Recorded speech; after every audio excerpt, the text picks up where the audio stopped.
Hello दोस्तों, स्वागत है एक बार फिर से आपके अपने YouTube channel civil engineering with Pawan. तो दोस्तों आज हम बात करेंगे क्रैक रिपेयर टेक्निक्स की। जी हाँ, क्रैक रिपेयर, जो वो क्रैक्स आ जाते हैं बिल्डिंग के अंदर, उनको कैसे रिपेयर किया जाता है, उस टेक्निक की आज हम बात करेंगे। तो चलिए शुरू करते हैं अपनी वीडियो और जानते हैं क्रैक रिपेयर टेक्निक्स।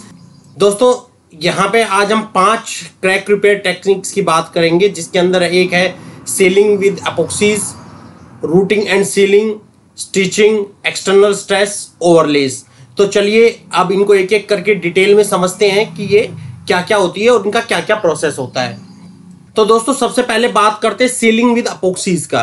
तो इसके अंदर इसको एक तरह से हम लोग इंजेक्शन ग्राउटिंग भी बोलते हैं, और इसमें इंजेक्शन से आप एपॉक्सी ग्राउट करते हैं किसी भी क्रैक के अंदर। तो इसका क्या प्रोसेस होता है, चलिए वो देख लेते हैं एक बार।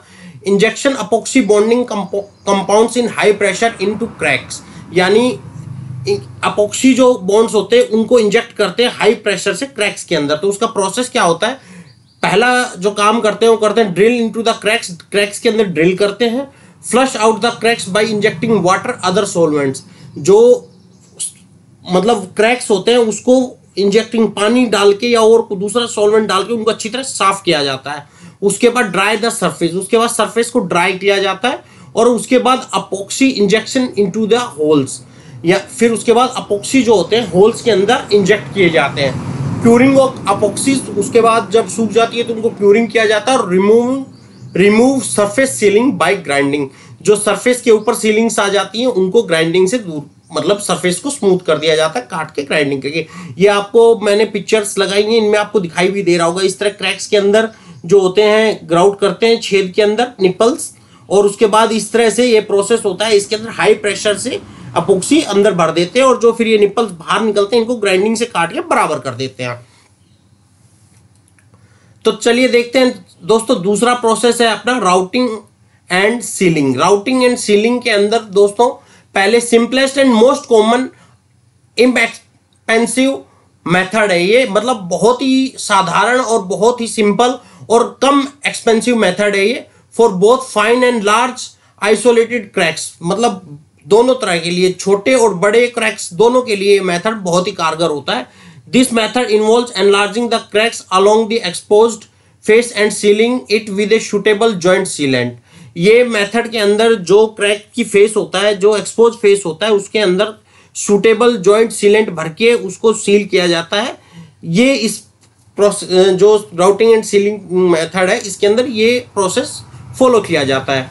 Most use for floors and pavements, मतलब ये ज्यादातर फ्लोर्स पे यानी फर्श पे और रोड के ऊपर ज्यादा इस्तेमाल किया जाता है। इन रोड पेवमेंट हॉट तार यूज्ड एज सीलेंट, मतलब रोड के ऊपर गर्म तारकोल जो होता है उसको सीलेंट के तौर पे यूज करते हैं। साइड इफेक्ट क्या होते हैं इसके अंदर, जो इसके साइड इफेक्ट होते हैं दोस्तों, केमिकल अटैक हो जाता है कभी कभी, क्योंकि केमिकल जो रिएक्शन कर जाता है। कोरोजन ऑफ रिबार्स, रिबार्स के ऊपर कोरोजन आ जाता है उस केमिकल से, स्वेलिंग आ जाती है केमिकल की। तो ये इसके थोड़े बहुत जो होते हैं इसके साइड इफेक्ट हैं। बट यहाँ पे आप प्रोसेस देख सकते हैं, ओरिजिनल क्रैक ऐसा होता है, उसके बाद इसको राउटिंग की जाती है इसकी, इसको चिप करके इसको एक मतलब वी ग्रूव बनाया जाता है, और फिर उसके बाद जॉइंट सीलेंट उसके अंदर भर दिया जाता है, तो इससे क्रैक सील हो जाता है। ये इसका पूरा प्रोसेस होता है दोस्तों। चलिए देखते हैं नेक्स्ट कौन सा है अपना। नेक्स्ट है स्टिचिंग प्रोसेस। स्टिचिंग प्रोसेस में be used when tensile strength must be reestablished across major cracks. दोस्तों स्टिचिंग मेथड जो होता है वो वहां पे इस्तेमाल किया जाता है जहां पे टेंसाइल स्ट्रेंथ जो होती है वो रीएस्टेब्लिश करनी होती है। ये बड़े बड़े क्रैक्स जहां होते हैं वहां ये मेथड काम करता है, जहां पे बड़े बड़े क्रैक्स होते हैं और फटने के चांसेस ज्यादा होते हैं, वहां ये मेथड सबसे ज्यादा कारगर होता है। इसके अंदर इन्वॉल्व किया जाता है drilling hole on both side of the crack. Stitching जो प्रोसेस होता है ना, वो स्टिचिंग करने का क्रैक्स को, वो प्रोसेस है कि दो क्रैक्स के दोनों साइड में होल किया जाता है, और उसके अंदर grouting in U shaped metal unit for large leg card staples और स्टिचिंग डॉग्स। उसके बाद उन छेद के अंदर बड़े बड़े यू शेप्ड जो होते हैं लोहे के मेटल्स की यूनिट जो होते हैं, वो बड़े बड़े टांगों के साथ उसके अंदर ग्राउट किया जाता है। उनको या तो स्टेपल्स बोलते हैं या स्टिचिंग डॉग्स बोलते हैं। ये देखिए इस तरह आपको पिक्चर में नजर आ रहा होगा, ये क्रैक है, इसके दोनों साइड ये छेद किए और इसके अंदर ये स्टिचिंग डॉग या स्टेपल जो है उसके अंदर बैठा दी, ग्राउट कर दिया गया है, जिससे ये क्रैक है और नहीं फटेगा। ये इसको पकड़ के रखते हैं दोस्तों। ये आप देख रहे होंगे, ये इस तरह से क्रैक है और ये इसको स्टिच कर दिया गया है। ये ऐसे प्रोसेस है जैसे किसी भी आप चोट के ऊपर या कट के ऊपर आप स्टिच करते हैं ना, सेम वो प्रोसेस है दोस्तों। तो दोस्तों बात करते हैं हम एक्सटर्नल स्ट्रेस मेथड की। इस मेथड के अंदर पहले इसकी डेफिनेशन मैं आपको बताता हूं। The development of cracks is due to the tensile stress, thus can be arrested by suppressing this stress.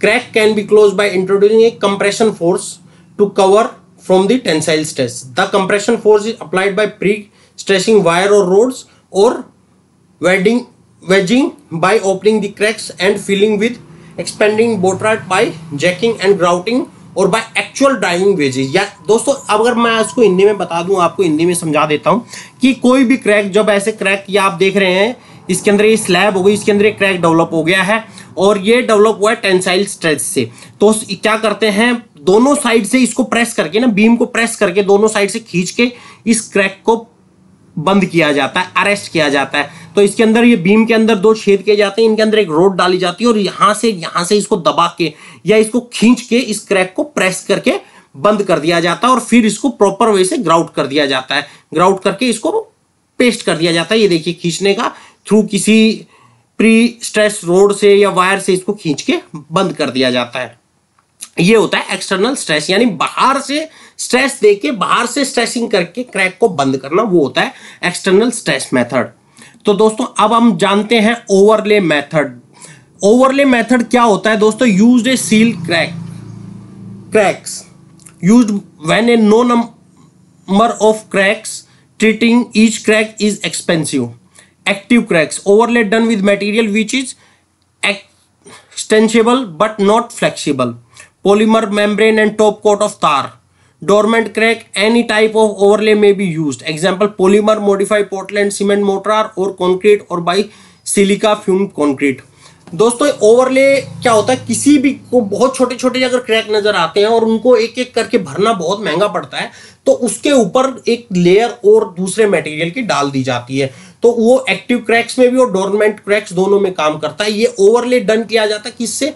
कोई भी मेम्ब्रेन डाल दी जाती है या कोई भी मोटार, टॉप कोट में मोटार डाल दिया जाता है या तार का टॉप कर दिया जाता है।